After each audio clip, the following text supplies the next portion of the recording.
All right, Chaz, let's get right to it. And let's set the scene in Chicago. And I don't mean set the scene on the field, at least not yet. I mean, set the scene in and around the press box and the broadcast booths at Wrigley Field. It was early in the day. Not many people were there yet, but you were there. I was there, and we kind of had ourselves a little Power Stack summit, I like to think. We talked about the show, talked about the team. We talked about the bagel sandwich you found in Wrigleyville and rated it 10 out of 10. You had your iced black coffee. I had on numerous articles of clothing I typically only wear in hockey season because it was so frickin' cold. It was within that context that we pondered some of the pressing issues surrounding these Cincinnati Reds. Specific storylines that we'll break down in this episode of the show. But let's start with your big picture analysis, fueled by that bagel sandwich and all the Uncrustables you consumed over the weekend at Wrigley Field.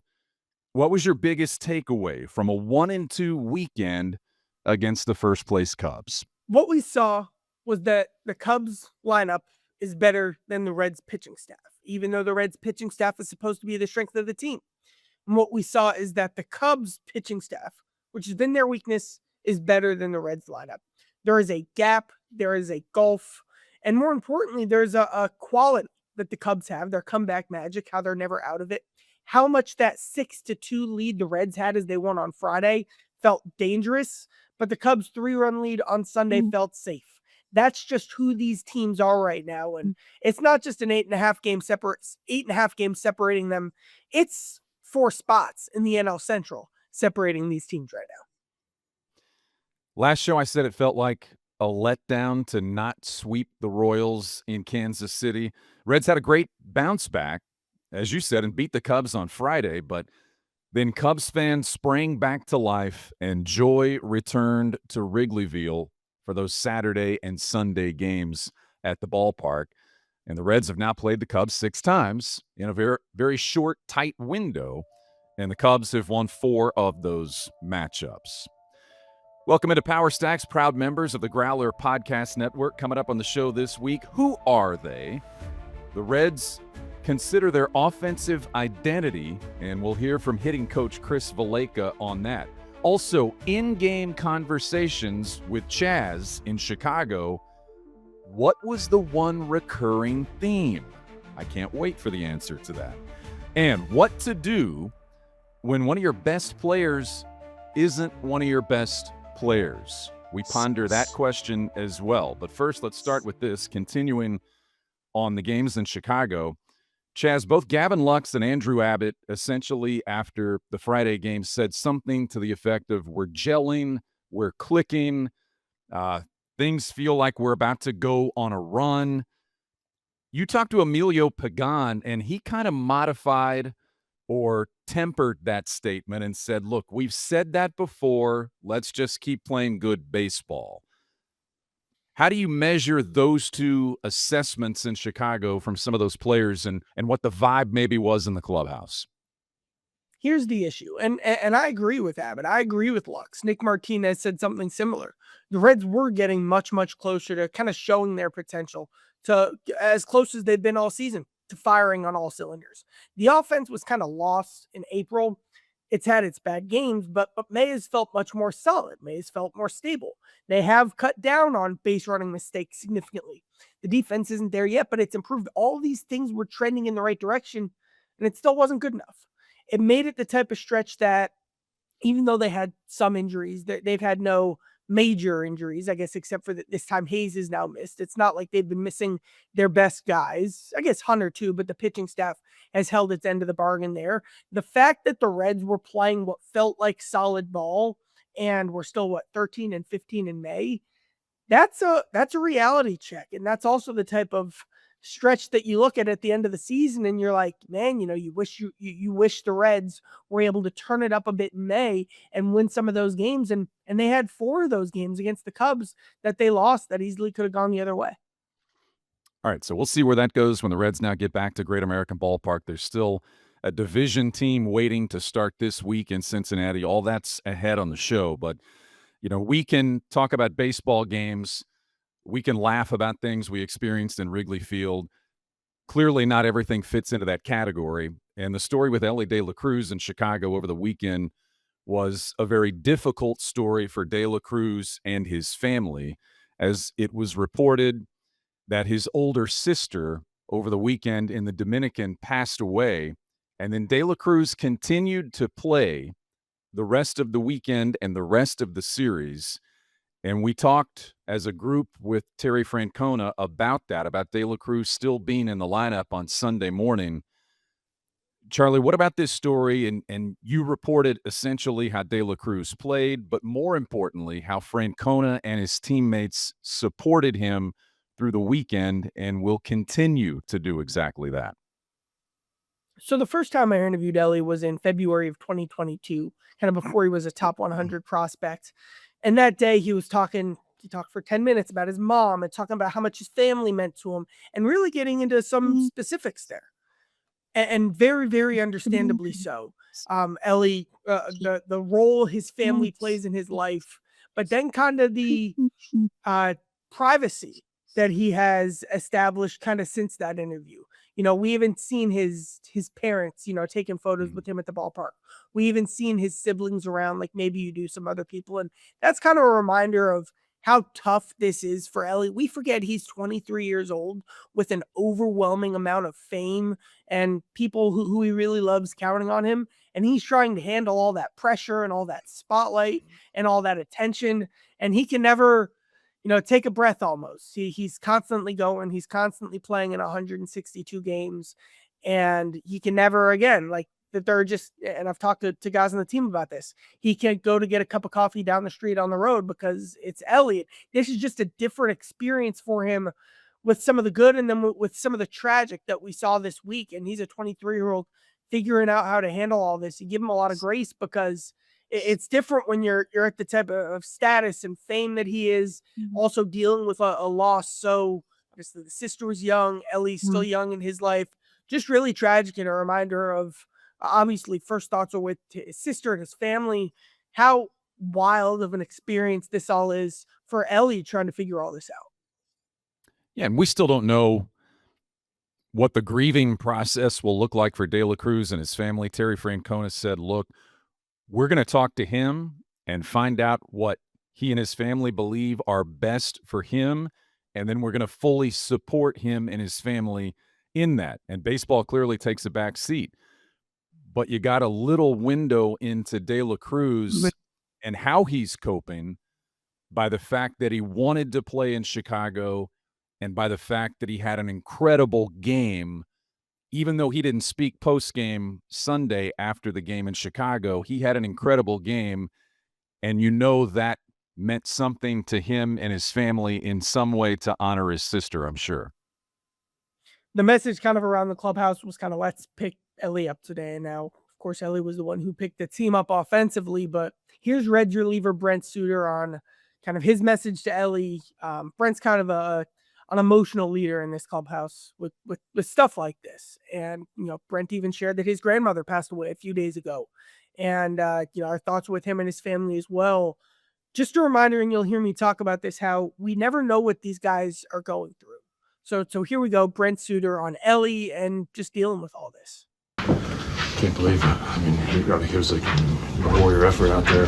It's a great game he played, but knowing that his sister passed away, it's like, oh my gosh, his heart just goes out for him. And what a guy. We're all praying for him and his family big time, and wish them all the best. And hopefully, we know we take faith in that his sister's in a better place, but just super sad. And I'll just hugging him all day. It's tough. I just lost my grandma a couple of days ago, so it's just like I get it, but losing her sister is like, oh my gosh, it's so sad. And he went out there and played his heart out today, like the warrior is. So super emotional day for him, and like I said, we're all praying for him and his family. Tito said everyone was kind of looking out for him. Yeah. Kind of, what was that? You said you were giving him a hug. Like, was that the vibe? Yeah, just like whatever he needed, just being there for him. I didn't want to overdo it, but I was just like, hugs and taps and hey, Dios te bendiga, like, God bless you, man. I'm with you. So sorry. That's all you can say, really. There's not. I mean, you got everyone agrees in their own way. And I'm sure it's going to take some time to grieve, but just when life passes like this, you just try to look on the bright side of like, hey, don't be sad that they're gone. Be happy that they were in our lives and that she had such a great impact on our lives, and be grateful for them and hopeful and faithful that we'll see them again. I'm sorry about your grandmother. Thank you. Not we, as in me. We forget you guys are human sometimes. Yeah. How much is that just a part of baseball and a part of a life as an athlete? Yeah, no, it's part of it. I mean, every athlete goes through it, but the baseball season, you're bound to have some type of, almost every year, you're bound to have some type of loss during that 6 months, that 7 month season. It's just how it goes. So being able to grieve it properly, get the help you need, or just like talk to people that you need, and then be able to then shift into sport mode, if you will, or just shift into baseball mode and do your job out there. It's a hard thing to do. It's not easy, but the guy in this room is an unbelievable pro and is able to do it. And, you don't get to this level, you don't stay at this level without abilities to do crazy things mentally, physically. And that's one of them, is how to process things going crazy in your life outside of baseball and being able to process those properly and then still execute in between the lines. It's hard. It's a real challenge. One more thing from Sunday, which was that as long as I've known De La Cruz, he's had a pendant that he wears, a necklace with a photo on it. That photo is of Elly the day he signed with the Reds, which he didn't think was going to happen. He didn't know that he'd get signed by anybody. Him celebrating that day with his family. And that's the photo he wears with him. It's a scrawny 5'8" De La Cruz with his family. And as he crossed home plate, he kind of grabbed that pendant around his neck, certainly a sign for his family yesterday. Obviously, our best to De La Cruz and his family, and to reiterate what Terry Francona said, but baseball takes a backseat. Whatever happens, whatever he needs to happen for his family, I know everyone in the clubhouse will support that, and the Reds will continue to support him in that way. But what a game on Sunday. And this road trip even, had the home run in Chicago on Sunday, which was massive, and then the ball in Kansas City up in the fountain. He's not healthy. He's not 100%. He continues to play extremely well, and he continues. I'm glad you brought this up, because I think I want to talk about this at some point later, when the topic shifts a little bit for De La Cruz, of just how there is no blueprint to handle what he's doing right now in becoming a star in baseball, and just some of the other observations of how he does it. How does he navigate public life when he can't hide? I mean, the dude's not only one of the best baseball players in the world physically, he's 6'6" and very identifiable and recognizable. He's always Elly De La Cruz. He's always number 44. He can't ever flip that switch and turn it off. And it's admirable the way he's done that so far. And so maybe we'll get into that at some point in the future, but our best to De La Cruz and his family. Moving on now to the notebook, to Charlie's notebook. And I thought it was interesting on Sunday in Chicago, all the times that Terry Francona has been asked this season about his team's offensive production, whether it's been the big days or the quiet days, or whether it's been about something hypothetical or something we bring up. He's always so focused on, no, I'm not looking back. No, I'm not looking at that. Yes, I'm just looking at today. Yes, I'm just looking. He's very focused. But on Sunday, I thought this was one of the first times he really had an answer to the questions about the offense and about the inconsistencies in the lineup. When he was asked, and I think you asked the question about just the lack of early scoring in that game on Sunday, which could have taken some of the pressure off, he said, we're going to have to find some ways to manufacture some runs when we're not swinging it very well. And again, it's a pretty basic answer, but it's taken him a while, I think, to get to that point. Do you think that was a step in his frustration, what he called being pissed off about the loss, that you kind of recognize some of those things now and they become a little bit higher priority in terms of what you have to figure out for your team? What stood out to me about that comment is, yes, absolutely. Of course, the Reds have to do that.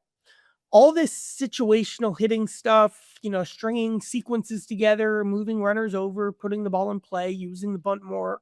This is all foundational identity stuff of what they've been talking about since spring training. Like, it would have been more jarring to hear like the previous coaching staff say, we're going to need to do some more stuff to string a run together when the bats aren't clicking, because that was such a more individual, from the sense, I guess, an individual based offense. What can we do to maximize one at bat, as opposed to a more situational collective, as Valaika likes to say, heartbeat of the game type offense that the Reds have now. So the fact that the Reds are have been trying and working to do that and implement that, but haven't yet, has been a notable part of this season. Just in general, a question I get asked a lot is, what is the Reds' offensive identity? I'm actually working on a long story.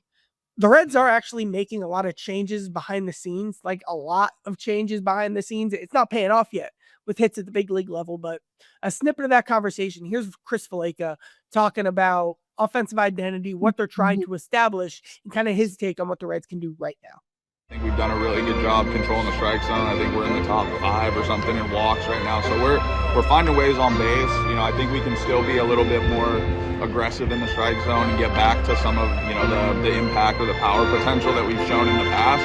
I think that's just been a direct reflection of these guys, controlling the strike zone more, and maybe erring on the side of being a little bit passive. That I feel like we're starting to come out of that as well over the last 2 weeks now. We've scored some runs, we've been aggressive early in the count, so I think they're kind of understanding that they can control the strike zone and still be aggressive. It doesn't have to be one or the other. In terms of offensive identity, do you have a set philosophy just on paper? This is what or does that change kind of as the game changes, as trends emerge, as rules change? I think it changes with personnel.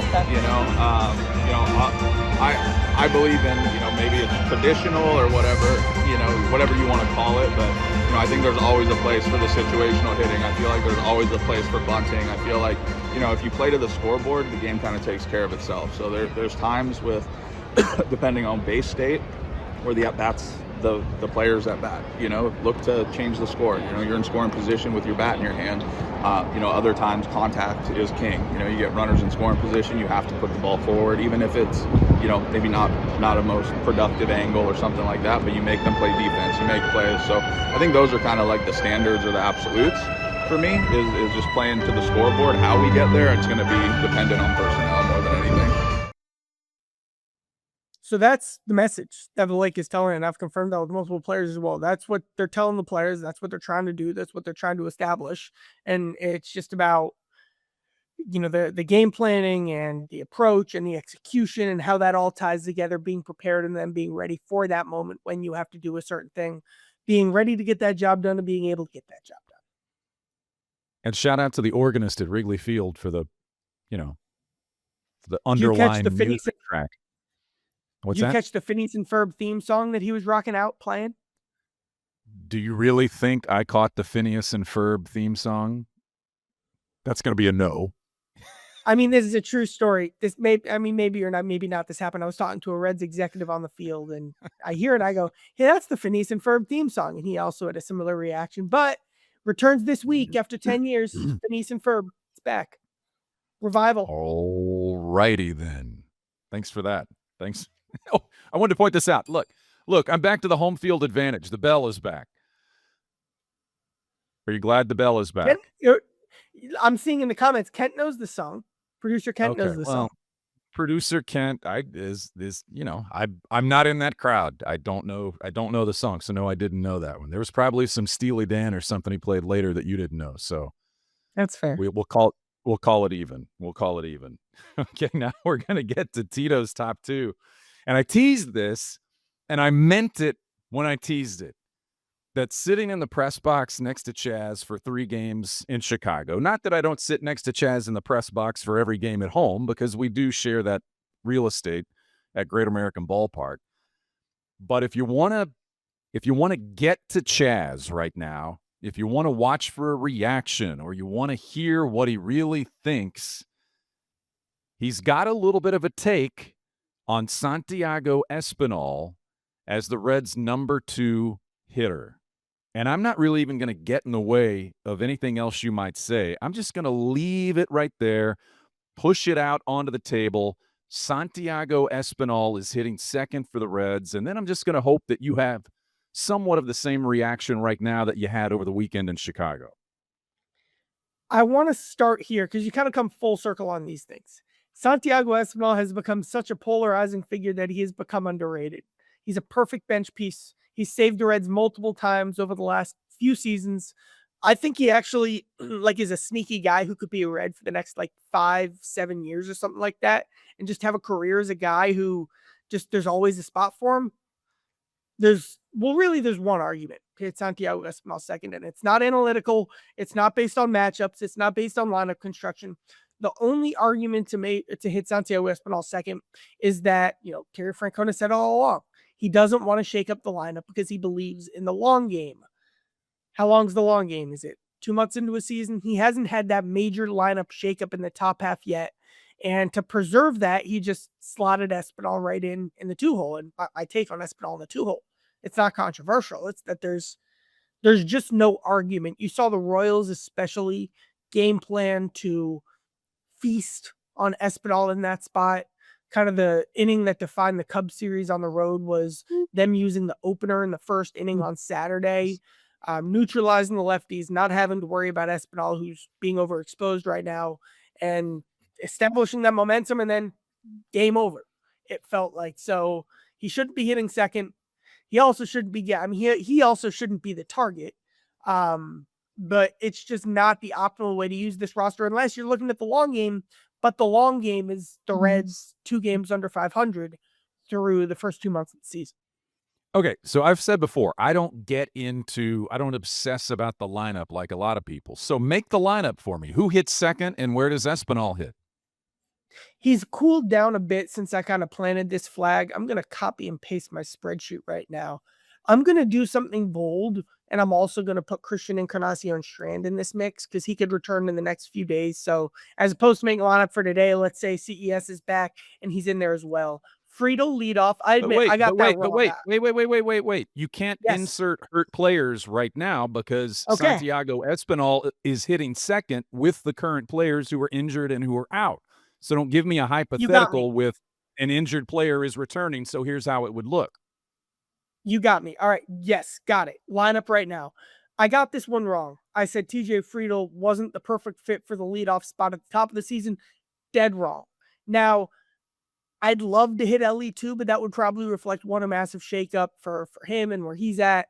And he's been getting comfortable in the 3 spot.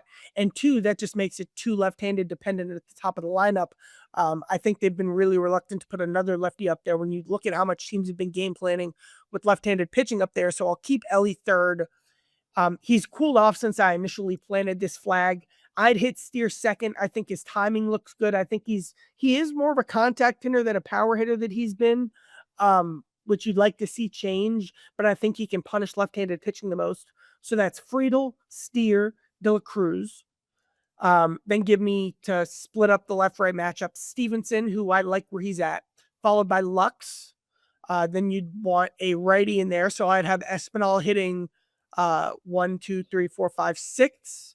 Then we're going to stack 2 lefties, Benson, Fraley, and you're not going to like that. But you are going to plan to be pinch hitting for that spot late in the game. It's a purposefully weak link. It's like, how cars purposefully crash at a certain point. It's a strategy teams use.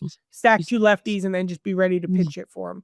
And then I'll keep McLain ninth. So that would be Friedel, Steer, De La Cruz, Stevenson, Lux, Espinal, Benson, Fraley, McLain. I will say, and you can quabble with, all right, maybe stack Benson and Lux, and then just to separate lefties at the bottom of the lineup so you can't put in the lefty at the bottom to turn over to the top. We can quabble with those 2 spots, but that's the lineup I'd have. Now, I am going to cheat, though, because I do want to at least bring up what happens when Christian returns, because Christian could take the spot in the lineup of any of Espinal, Benson, Fraley, or McLain, and you wouldn't bat an eye. And he could take the spot on the roster of probably not Benson, but Fraley, probably not McLain, but you have to put him in this conversation. Joe, Hampson, or Wins. And you very rarely see, and by the way, sorry, let me establish this.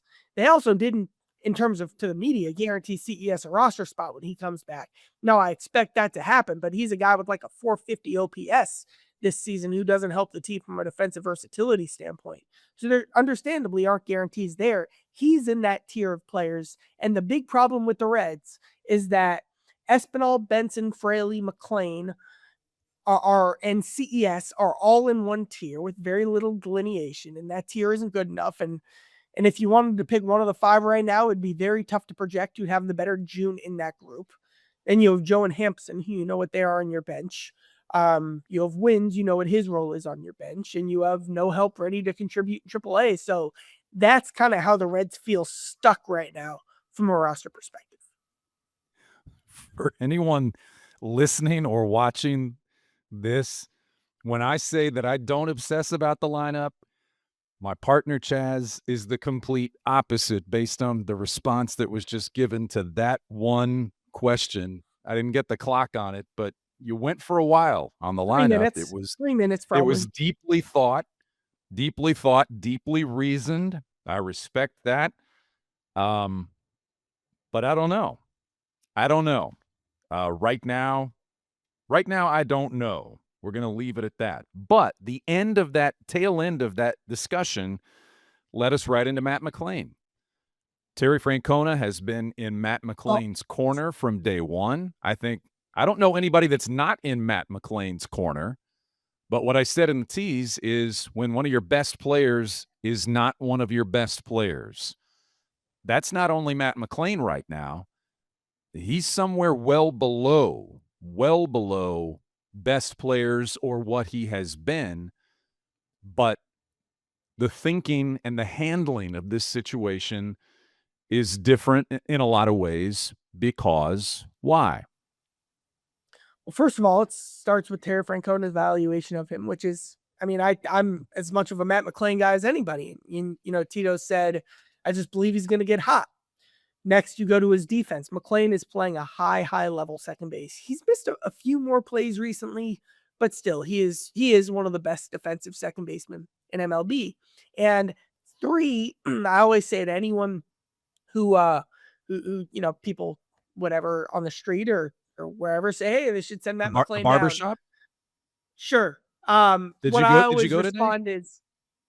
No, I went maybe a week or 2 ago, but thanks for thinking about that. You're welcome. Go ahead. I always say, all right, you want to send Matt McLain down? Can you name an infielder in AAA? And as much respect as we have on this podcast for Ivan Johnson and Brian Brigson and Levi Jordan and Edwin Rios. So that's where the Reds are at from an infield perspective. They haven't had an option to replace McLain. If CES came back, do you move Espinal to second and Lux to third and, I don't know, steer to DH or steer to the outfield, something like that? Sure, you could do something like that. What I put more stock into is McLain feels fine, and I've had a thermometer on this metaphorically. Like I've really been keeping a close eye and asking around kind of about how McLain is doing. Like, for example, you saw last year, Will Benson and Noelvi Marte were playing terribly, and they should have been sent down, and they weren't, and you could feel it, and you could see it just by their body language on the field and in the clubhouse, and it was impacting their performance. I don't think that's where we're at with McLain right now, just because he's still got a pep in his step. And that's very cliche, but when you add in the fact that his replacements wouldn't be doing much better and that his defense is still really good, I understand why the Reds are doing what they're doing. Here's McLain talking about how he's handling all of this mentally. I don't want to make too much of it, but it's kind of like the first time you've ever struggled. Yeah. How have you handled this? What's kind of the mental side of this? Well, I struggled my first year at UCLA. Okay. Pretty bad. Similar to this, but in a different way. Like, that was really the first time I struggled, especially after, getting drafted in the first round, all these expectations and stuff. So I've used that to learn through this and realize that, I'm going to work. I'm going to make adjustments and got to keep showing up every day with a positive attitude and looking for a way to help the team win. Whether it's one at bat, like the other day, it was, didn't start, pinch hit, trying to put a ball in play and get an RBI. Just little things like that, stealing a base, being able to score a run, having a quality at bat, seeing a lot of pitches, just trying to do something every day to help the team win, really. How'd you come to the connection between freshman? You thought about it before this conversation. Yeah. How'd you did one of your family members mention, hey, it's just like this, and you thought of it? I just realized it that I went through that whole year and I can use it to my advantage to try and get out of it. But realizing it's a long season, tough start, but it's part of it, What's the key to staying upbeat? Going about my work the right way, for sure, and knowing that if I do that it's going to show up. Like other guys who have had whatever go on this year, like Tito's had a conversation with him, or what are the conversations been like either with him or the coaching staff, so you're trying to figure kind of the path out of this? Yeah, just getting back to who I am, hitting pitches early, trying to be more aggressive. I think that's the biggest thing is I'm seeing a lot of pitches. I know a lot of the, barrel percentage, stuff like that. Those numbers are similar to 23. The difference is I'm seeing a lot more pitches, getting deeper into counts, and it's like when that happens, you strike out more. So it's like, being more aggressive, I think, is the thing for me that I'm trying to work on. How much has your defense kind of been like, all right, I got this, I'm still contributing? And how big is that? Yeah, you got to do that. If, I think that's one thing I have going for me is like I'll be able to play defense every day and be able to run the base as well and score runs, steal bases, trying to help whoever I can. How you feeling? Good. Yeah. I know things will change. Things will start coming my way. But just got to keep grinding, taking good at-bats as much as I can.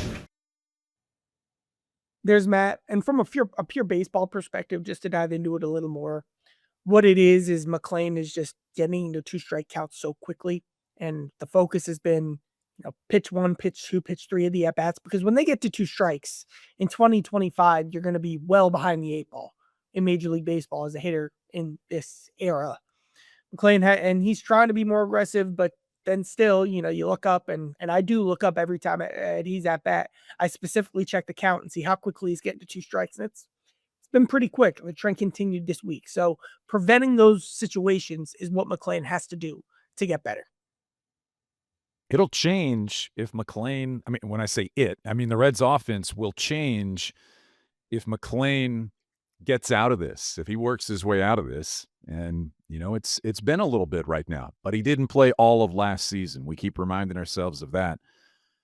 But, man, he can be impactful if he gets there. Right now, it's difficult to watch. Not nearly as difficult it is, I'm sure, for him to go through it. But that's a big piece for the Reds. If you look for reasons or hope that there are reasons to stabilize offensively, Matt McLain is probably where that conversation starts. Let's rate the road trip. I forgot to put this in the rundown, but quickly, let's rate the road trip. I was in Kansas City. I had never been to that ballpark. I'd done football next door. I'd never been to that ballpark, and that ballpark probably won't be there that much longer. Kauffman Stadium's been there since 1973. Love the ballpark. Very unique the way that it's put together. I thought the baseball experience there was good. I love the fountains. You obviously know, based on our past conversations, I love the Pasquatch. I don't love the location, clearly. It's like the football stadium. It's kind of out there in the middle of nowhere. But I was glad to check that box in Kansas City. On the other hand, I've worked at Wrigley before. I've been to Wrigley as a fan, maybe more than I've been to most ballparks. And every time I go to Wrigley, I feel like a kid. I feel like a kid. I get excited. I get giddy. The sunshine, despite the fact that it was cold, the sunshine and the day games, that's what I had when I was a kid watching WGN in Central Texas before they even had lights, which was August 8th, 1988, for those, who need a reminder of that. I just love that place, and I enjoyed every single minute we were at the ballpark in Chicago over the weekend. That's nice. No, I really like Wrigley as well. One of my favorite parts about Wrigley. Wrigleyville, I would say, to me, is the best part of Wrigley Field. It's just so distinctive. It's the food is unbelievable. Inside Wrigley Field, The clubhouse is just more of now a generic modern clubhouse. Doesn't have quite that Wrigley aesthetic. I mean, here's the best part of working at Wrigley. So then the clubhouse, you go down, you go kind of through the tunnel, and then you emerge, and then you're in the dugout, and I kind of walk up the steps into the dugout, and then there it is. That's a pretty cool little moment every time I'm at Wrigley Field. Yeah, I know some people from a working standpoint, it doesn't have some of the modern conveniences of newer ballparks. I get that. I don't work there every day. Maybe it would be different if I did, but I love that ballpark. And like you said, just Wrigleyville, the neighborhood, the energy, the crowds.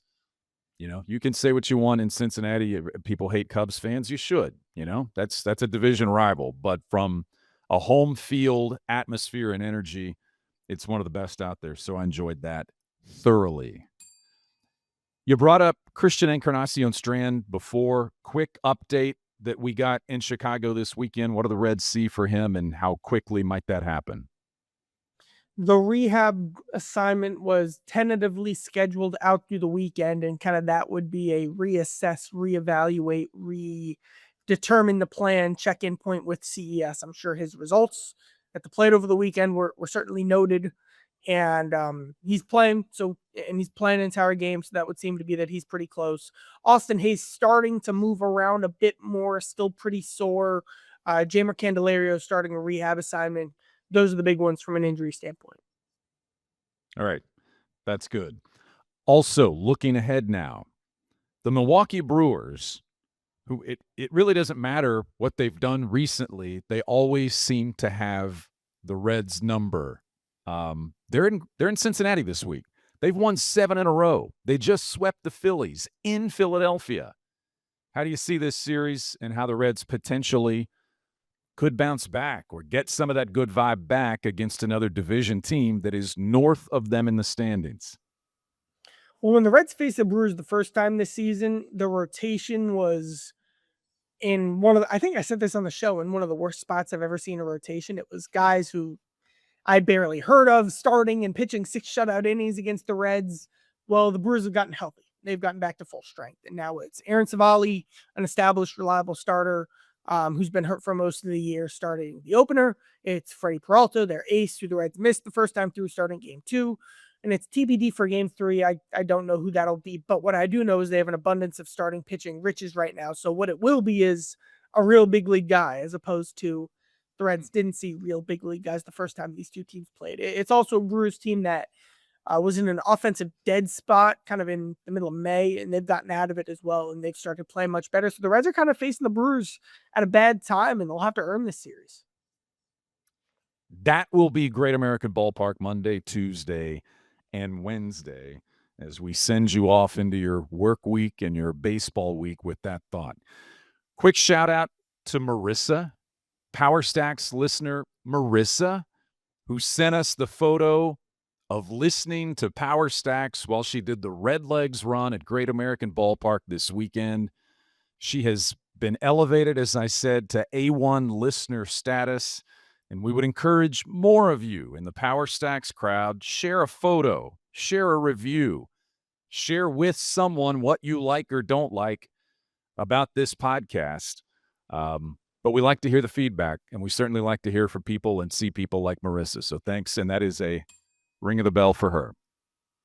And hey, we read the comments. We got nothing to hide here. We read the comments, good and bad, and we appreciate all the feedback and all the interaction. We do. And from producer Kent, last week's compilation of Charlie's hot take on the dab and the nay-nay, that was good. So you'll get some of that too. Maybe you think this is just deep in the weeds into Charlie's spreadsheet about the Reds. No. You never know where it's going to go. And last week it took us to a very unusual place. But we'll go there, and then we'll come back to baseball. And so it's a lot of fun. Check out Power Stacks on YouTube if you'd like to see Charlie's background or his haircut. You can do that. You can also find it wherever you find your podcasts. We appreciate the subscription, the rating, the likes, any of that. But it's going to be a lot of fun. We'll get back to work after the Reds battle the Brewers at Great American Ballpark. We got one more thing, Brian. If What's your that? business is interested in partnering with us, we'd love to work specifically with brands and businesses that are already part of our community as listeners. We have entry points. And if you listen to the Growler, you've heard this spiel from Paul. So this is coming from him. Hopefully I'm doing my Dehner impression of what would even a Paul Dehner impression be? I don't know that Paul's the best. I like Brent Suter did the Jeff Brantley impression on the Jim Day podcast. I don't know that Paul has like a catchphrase like Cowboy No. does. Now, if I really wanted Okay. to, I could keep reading this as Jeff Brantley, but I won't. We have entry points at all levels, from growing individual segments to all the way to full sponsorships. We're looking for some folks who want to help keep growing with us. We're a fun team. Who wouldn't want to be a part of this? We're all telling our friends. We have the advantage of being part of the Growler Network, where you can partner with us and also spread across to any of the Growler shows with Paul, including Charlie's Rewatch Reaction Show on Mondays. Hey, that's me. They're taking on Bengals season packages. You should see that show. We go into defensive line run fits and tight end manipulation. Anyway, we're taking on Bengals season packages now and love brainstorming custom packages for whatever fits your needs. So if you have any interest, just drop a line to the growlerpodcast@gmail.com. You nailed it. And Dehner's going to be so proud and so pleased that, you did your Paul Dehner delivery on that. So that was good. Yeah, we agree. Partner with us, have some fun with us, and we'll talk to you next time on Power Stacks. Take care.